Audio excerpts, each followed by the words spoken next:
પરંતુ ગુજરાતના અલગ અલગ જિલ્લાઓની અંદર જઈ અને લોકોને જાગૃત કરી રહ્યા છે. બંધારણીય અધિકારો જે છે એના માટે સતત કાર્ય કરી રહ્યા છે એડવોકેટ વહાબભાઈ અંસારી.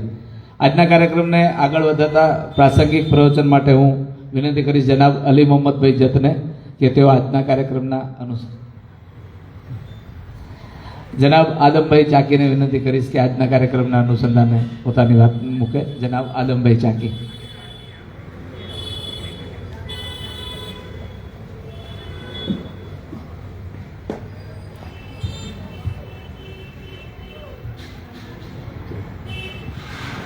अस्सलाम वालेकुम. મુજાહિદભાઈને તો ઘણા વર્ષોથી ઓળખું. એ કામ કરે છે, એ કામ કરે છે એ કોઈની પરવા નથી કરતા. મારા પાછળ કોણ છે? આજે આ વાત આપણે કઠવી પડશે. કોઈ છે કે નહીં છે, આપણે આપણું કાર્ય આગળ વધારવું છે. એ ખરેખર અભિનંદન આપું છું. આજે મને કોઈ પ્રવચનની ઈચ્છા હતી નહીં. ઘરાથી નક્કી કરી આવ્યો તો મને બોલવું નથી, પણ અહીંયા મને લાગ્યું કે ના, થોડોક આપણે કહેવું પડે કે સાવ ન બોલીએ તો હાલે નહીં. એક વાત તો આજે આપણે નક્કી કરવી પડશે કે મુસ્લિમ સમાજમાં ડરનો માહોલ પેદા થયો છે, એને દૂર કરવાની જરૂર છે. દૂર કેમ થાય કે આપણે હક પૂરવીએ તો.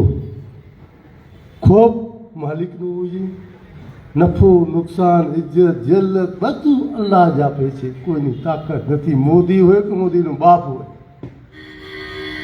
એ ડર કાઢવા માટેનું આપણે કાર્યક્રમ કરવું જોઈએ. બાકી લડાઈ લડે છે બરાબર છે. એની સાથે પણ બીજી વાત એ કે હરેકનું ક્ષેત્ર અલગ અલગ હોય. આજે કચ્છમાં બધાનું ક્ષેત્ર એક. રાજકીય નેતા હું, સામાજિક નેતા હું, વકીલ હું, આ હું, એટલે કોઈ પોતાનું પ્લેટફોર્મ છોડવા માટે તૈયાર નથી. બધી જ હું ના લે. જે સારો ક્ષેત્ર કરતા હોય એને સ્થાન આપવું પડે આપણે, તો જ આપણે આગળ વધશું. પછી આપણે અહીંયા કચ્છમાં યુવા નેતાગીરી ઊભી કરવી પડશે.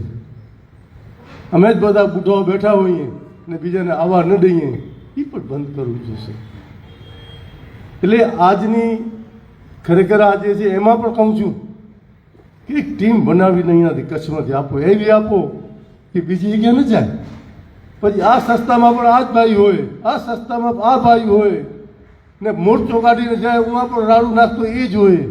પણ આમાં એવા તૈયાર કરી જાઓ કે આની લડત કરે. માઇનોરિટી અત્યાચાર થાય છે તો કેવી રીતે લડવું, શું કરવું, એવી ટીમની જરૂર છે. બાકી તો ભાગ ખલર ઘણું બધું પડ્યો છે. એટલે હું કોઈ સાથે ટીકા ટિપ્પણી કરતો નથી, પણ આપણે કચ્છમાં તમામ જવાબદાર આગેવાન આવ્યા છે.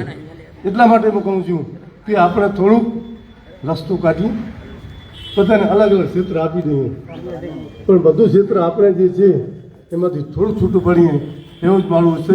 હું કોઈ વ્યક્તિગત આજે ખરેખર બોલવા નહોતો, હું બોલ્યો એટલા માટે કે આપણે આ વિષય પર થોડુંક બોલવાની જરૂર છે કે આપણે બધા જે છે એને અલગ અલગ આપી દઈએ પ્લેટફોર્મ. એમાં આપણે નહીં ને હું નહીં ને આપણામાં